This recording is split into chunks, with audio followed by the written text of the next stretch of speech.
We're shattering the cable. We shattered the cable. Okay, it works beautifully now. Hit it, boys. No, here's the thing. Hit it now. I'm with the musicians union, okay? Wade. Oh, here we go. Let's go. No, it just went out. Oh, now it's on.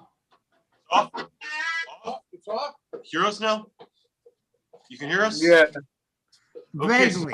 Not strong. Volume looks like when it looks like when the volume hits a certain point. The one on the little thing with the little microphone. Check that connector right there.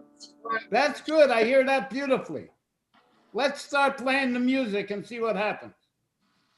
And so you hold the plug tight.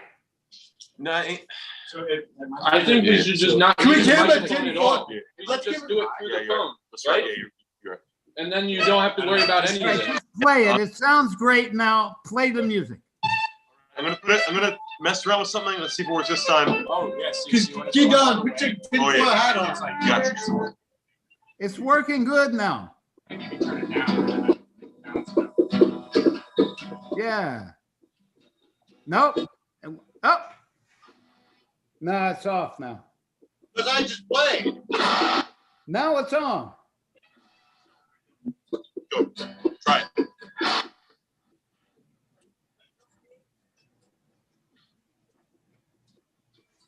Okay.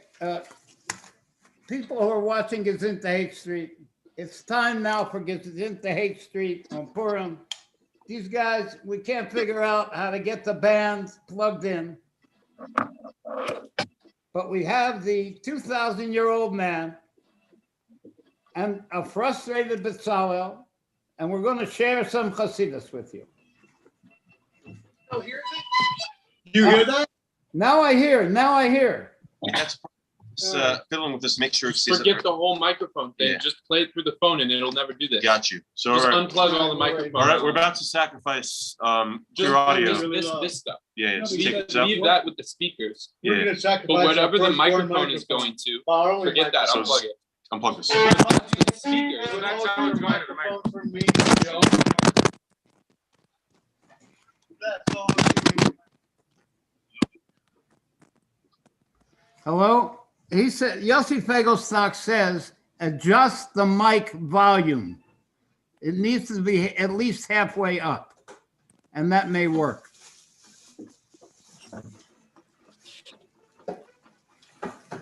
Okay, I'm going to start saying the Hasidus. If you ever figure it out, let me know. There was a very, very wise rabbi, and he taught us a lot of Torah, and his name was Rava.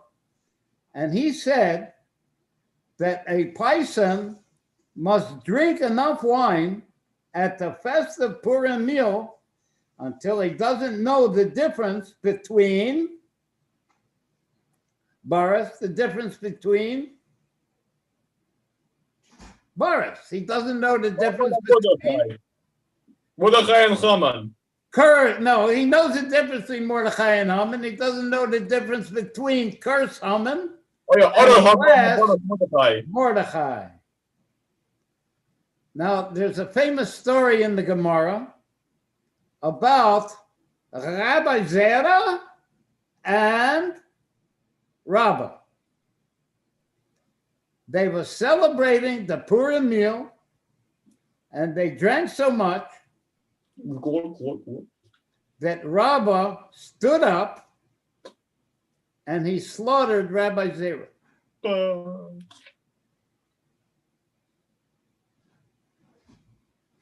Ouch. The next day, Rabbah went to Rabbi Zera and he brought him back from the dead. He reincarnated him. The next year, Rabbah went back and he invited Rabbi Zera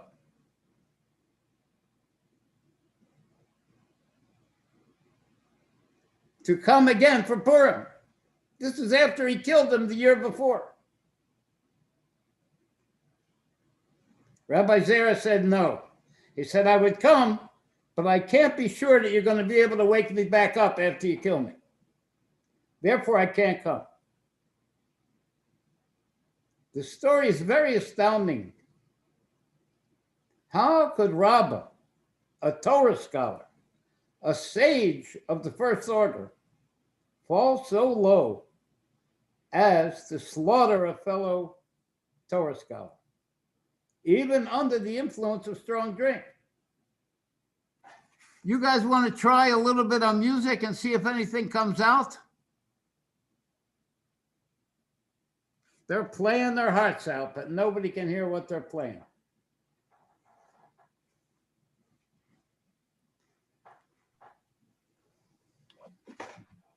Can't hear. So, one source explains that he didn't actually kill him. Just Rabbi Zera drank so much, he passed out. And it appeared that he died. Some say he didn't actually slaughter him. He looked at him very sharply. And Rabbi Zera fainted from that look. He was so scared. And it looked like he died. Are we trying anything to remedy that mic? Like Yossi says, you have to plug it in stronger and turn it up. Is anybody trying that? No, they don't even hear me. But the story says that he actually slaughtered him. That one rabbi slaughtered the other rabbi. And it's strongly supported. Why? The next day he went and brought him back from the dead. By the way, one of the reasons I can't hear is because you have it muted. You have the microphone muted by the band. Yeah, I know we're muted. Oh, now I can hear them play some music. So I see what's going on. So the problem is that our mics are way too sensitive, so I'm going to put some on the lowest possible. There you go. It's what? There you go. There you go. These are way too sensitive. So let's try that. It's not too sensitive. All right, it sounds great now. Play. Maybe let's not use the mic at all. Whatever, it sounds good. Play the music. If it works, yes. Nah, it went off again. Maybe they should take out the mic. What? Maybe they should take out the mic. Take out the mic. Yossi Fegelstock said that you plug in the mic harder. It's too loose. Oh. But the story says he actually killed him. And the fact is, the next day he woke him back up from the dead. How could it be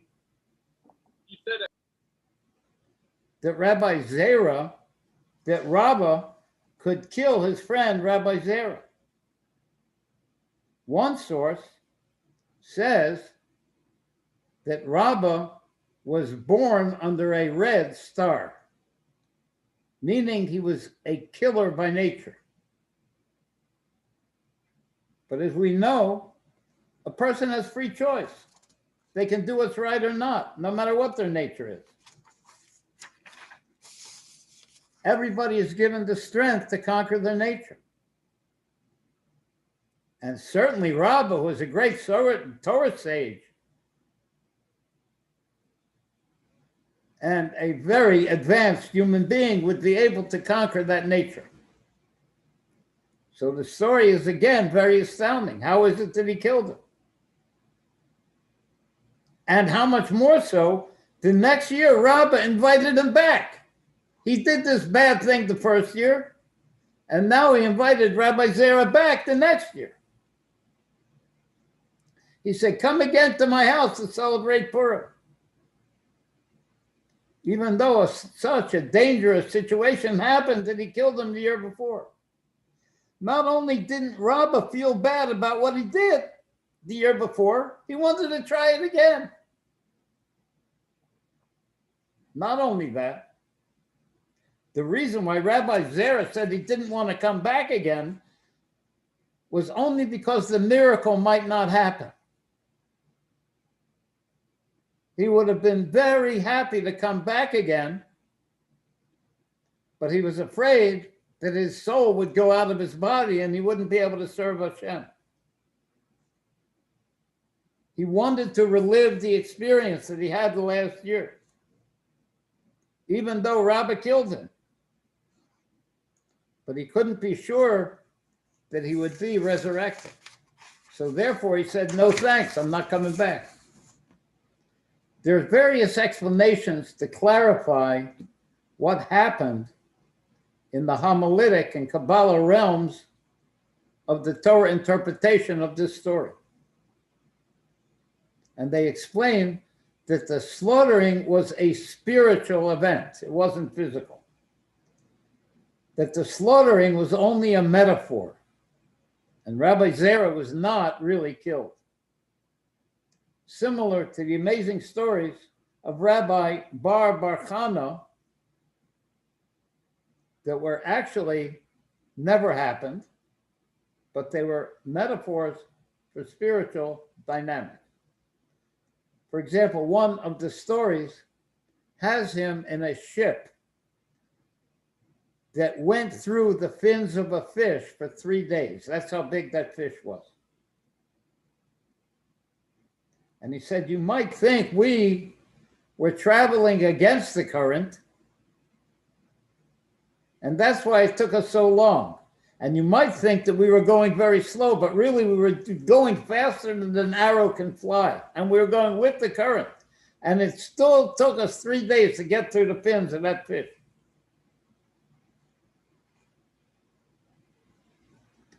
There's another story in the Gemara, which is also a metaphor about a frog who ate a city of 60 houses. That's how big that frog was. Gulp, 60 houses. And then a huge giant snake came and ate that frog. And then a big bird came down and ate that snake and went up in a tree and started singing. And this story is also a metaphor, and we know the details of that metaphor. That the frog is symbolic of the frogs who went into the ovens in Egypt. Even though their nature was cold, they went into the hot oven.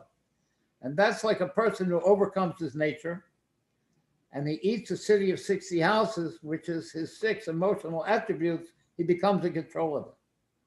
And the snake that eats the frog is the guy who starts thinking, what a great guy I am. I just overcame my emotional attributes. And the bird that flies down and eats a snake is when the guy sits down and starts learning Torah. The bird flies up in the tree and starts to sing. But this story can't be explained as a metaphor. After all, this story comes to illustrate a point in Jewish law. That on Purim, we have to reach the level of not knowing the difference between curse Haman and bless Mordechai. Therefore, it really happened. It's called a Maaseh Rav. It's a story that actually happened because we're learning a law from it. Not like the other stories that we told from Bar Chana. To the point, there's even a rabbinical opinion you're not allowed to drink on Purim. You're not allowed to say l'chaim on Purim. To the point of not knowing. You can't drink to the point where you don't know the difference between curse Haman and blessed Mordechai. Even though it's a law in the Torah, these rabbis say you're not allowed to do it. Why? Because it's dangerous. We see it's dangerous. Rabbah, under the influence, was able to kill his friend, Rabbi Zera. So it does appear that he really killed him. He really slaughtered him.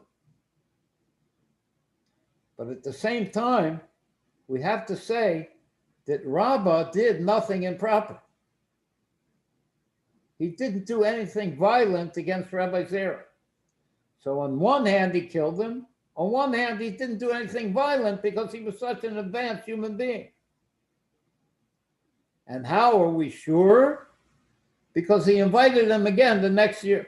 And if he would have done something violent again, he wouldn't have invited him again. And to explain it, we'll look at the death of Aaron's sons. Remember, Aaron had two sons, Nadav and Abihu. And they went in with strange fire to serve Hashem in the Mishkan. And a fire went out and went up their noses and killed them. And the sages explained that their death was connected to drinking wine, just like we're supposed to do on Purim. And they drank wine before serving in the Mishkan. And according to Rashi, Moshe tells Aaron, I see that they're greater than both of us. So on one hand, they got killed because they did something wrong. On the other hand, Moses himself tells his brother Aaron that those two are greater than both of them. Really, Hashem consumed their souls because of their service.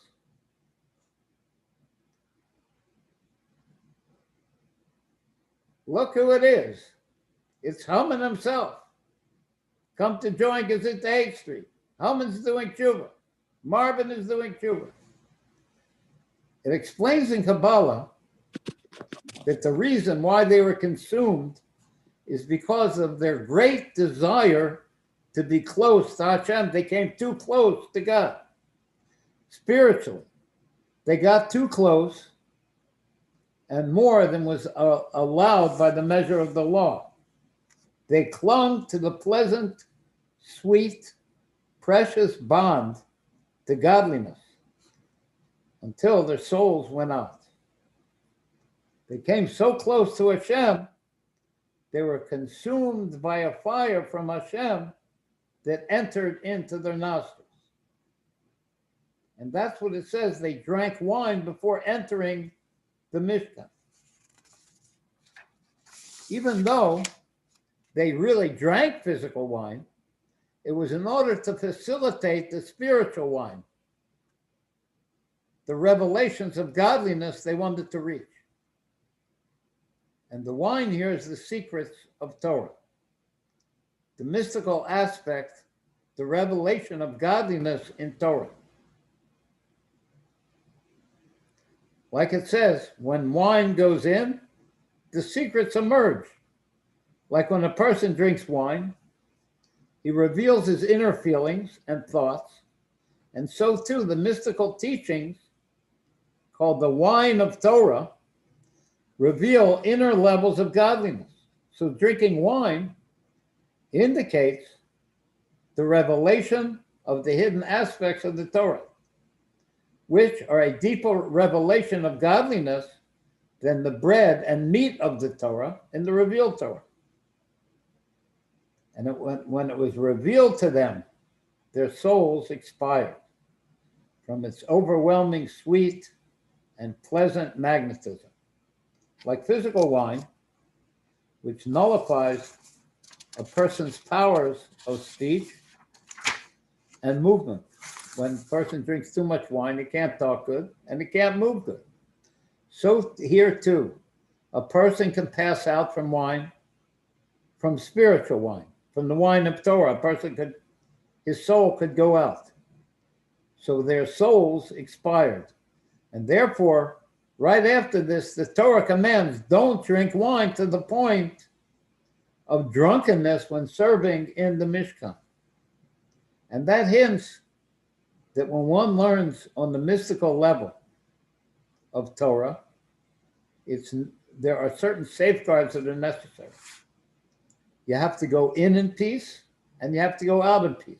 Like Rabbi Akiva was able to go into paradise in peace and go out in peace, even though his friends all had disastrous consequences. One went crazy and one died. Rabbi Akiva could go in and go out.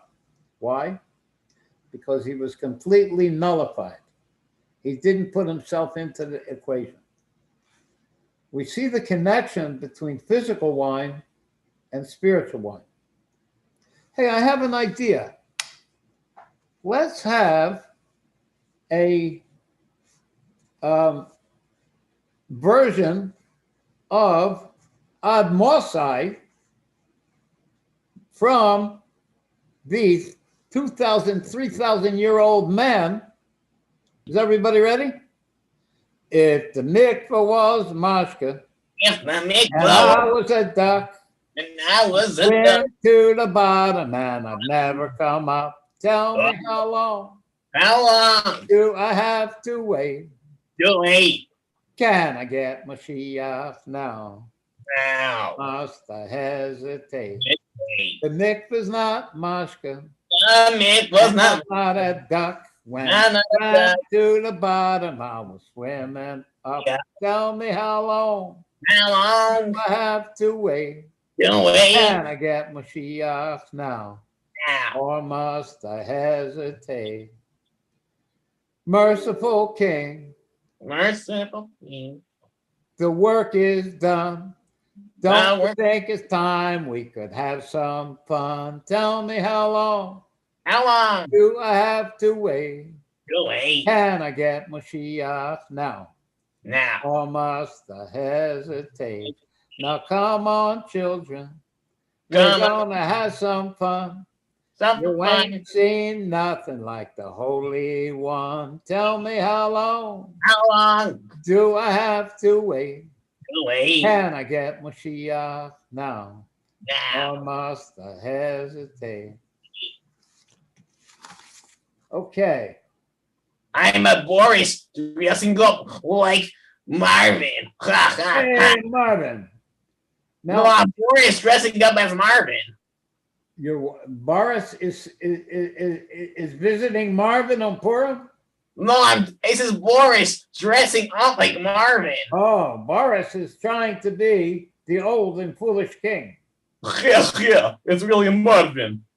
We see the connection between physical wine and spiritual wine. Like the holy Kabbalist, the Shalah, taught, in former generations, the holy people would occasionally make special feasts where wine was featured and consumed excessively with the intention of serving Hashem. They would reveal a special happiness in God and the Torah, and consequently, they were able to reveal secrets of the Torah, because great happiness strengthens the power of the intellect, which prepared them to reveal deep wisdom. Like it says, wine enters and secrets emerge. And through the wine feast, they revealed great secrets of Torah and godly lights that had not been revealed up till then. So too, the sons of Aaron, Nadav and Avihu, revealed heavenly secrets by drinking wine to excess. They revealed secrets of the Torah, which caused them to long and expire in ecstasy together, to be together with Hashem. So just like those two sons of Aaron, now we can understand the death of Rabbi Zerah at the hands of Rabbah. Because the deep, powerful secrets of godly revelation that Rabbah revealed to Rabbi Zerah through delving into the inner mystical teachings of Torah, the wine of Torah, even though they had physical wine, the going out of Rabbi Zerah's soul, his death, actually, he left his physical body. He didn't just faint. Therefore, there's this opinion in Jewish law, even on Purim, you're not allowed to drink till you don't know the difference between Kurs Amen and Blessed Mordecai. Now we see there was no actual bloodshed. Rabbi Zerah didn't actually kill him. But the soul of Rabbi Zerah went out from his consumption of the secrets of the Torah that were revealed to him at that festive meal. In fact, they were both drunk with those secrets. So why didn't Rabbah also die? In fact, Rabbi Zerah did die because of Rabbah. Like it says, Rabbah stood up and slaughtered Rabbi Zerah. The deep wine secrets of the Torah were revealed to them until they reached the heights of not knowing. The level of godliness which is completely higher and removed from intellect. But even though both were drunk physically and on godliness, only Rabbi Zerah, his soul went out, but Rabbah didn't. Why? Because Rabbah had a very wide intellect. He had big brains. Therefore, he was a vessel to contain the light of those deep secrets. While Rabbi Zerah was not able to handle the great revelation of godly light. And that's why he died. That's why his soul went out. And you can see it in their names. The name Rabbah means great, and the name Rabbi Zerah means small. Now we can understand the meaning that Rabbah rose up. Slaughtering involves drawing close.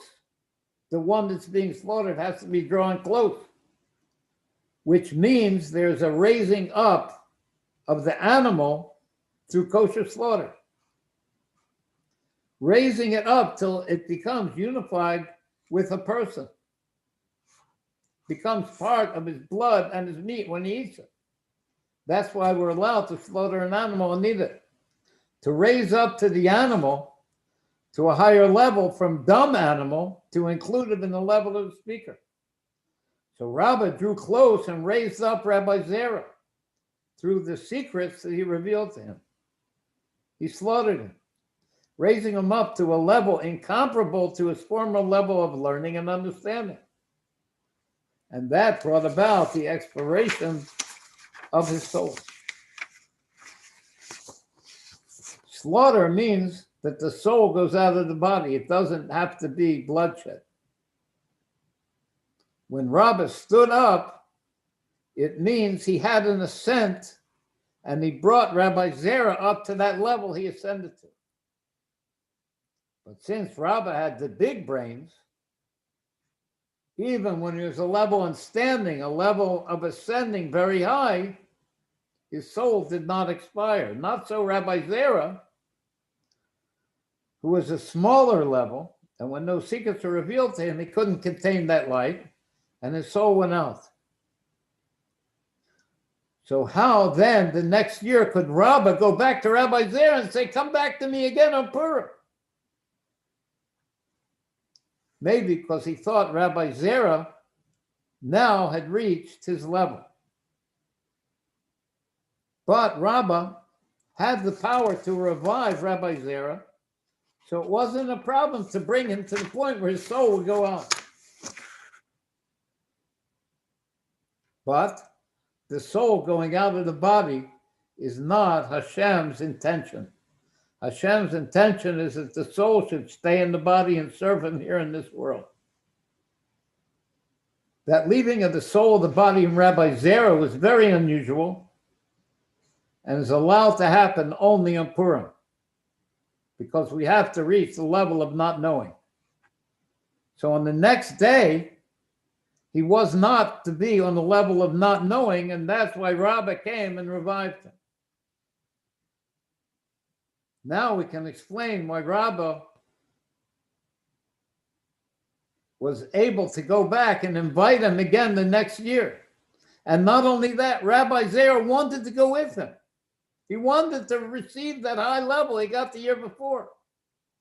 But he said, I can't depend on a miracle, and what Hashem wants is me to serve in the body. But Rabbah was sure he could raise Rabbi Zerah to that level again and bring him back to life again the next day. And that way, Rabbi Zerah would be able to accomplish both the level of not knowing on Purim and get back to his body after Purim. Or Rabbi thought that over the year, Rabbi Zera grew bigger brains. He came to a higher level. We could receive the revelation in a settled way. But since Rabbi Zera wasn't sure of being revived, which Hashem wants him in the body all year to serve him, therefore he said, no, I can't come back. But the Jewish law says you have to drink on Purim in the meal until you don't know the difference between Baras. You don't know the difference between Mordechai. yes, curse Haman and bless Mordechai. I don't know the difference. So therefore, the Jewish law says you are supposed to drink in the wine of Torah secrets. And our Rebbe says on Purim, every Jew has the power of all of his strength to be able to cleave to this level of complete nullification of not knowing without worrying that will bring him out of this world or out of his mind, which is the opposite of what Hashem wants. It's the opposite. This mitzvah of not knowing on Purim will give strength and life to serve Hashem all year, to make him a dwelling in this world, to go in peace, and to go out in peace. Maybe we'll have one more song before we finish up. Boris, do you have a song for us? Yeah, let's do it. Everyone else. Where's the band? What? That Where's band is they unplugged. Who knows what they're doing? They're having a good time. They're celebrating Purim, and they don't know the difference between being on and being off. Oh, okay. Oh, yeah.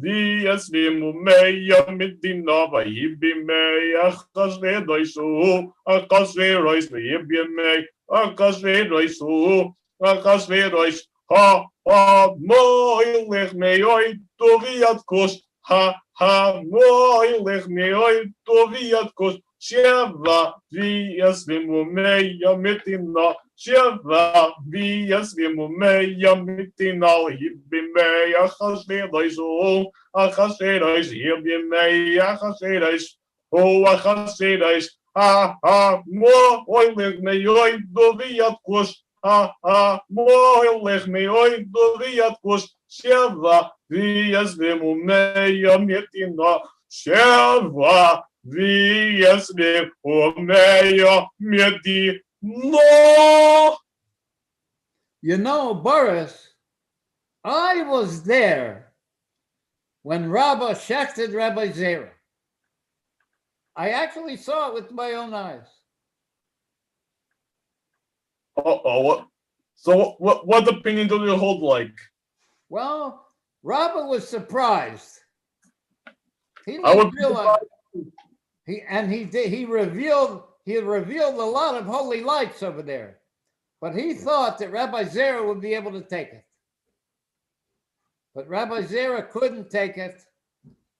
But Rabbi, and I saw him, he came back the next day and he brought him back to life. Very amazing occurrence over there.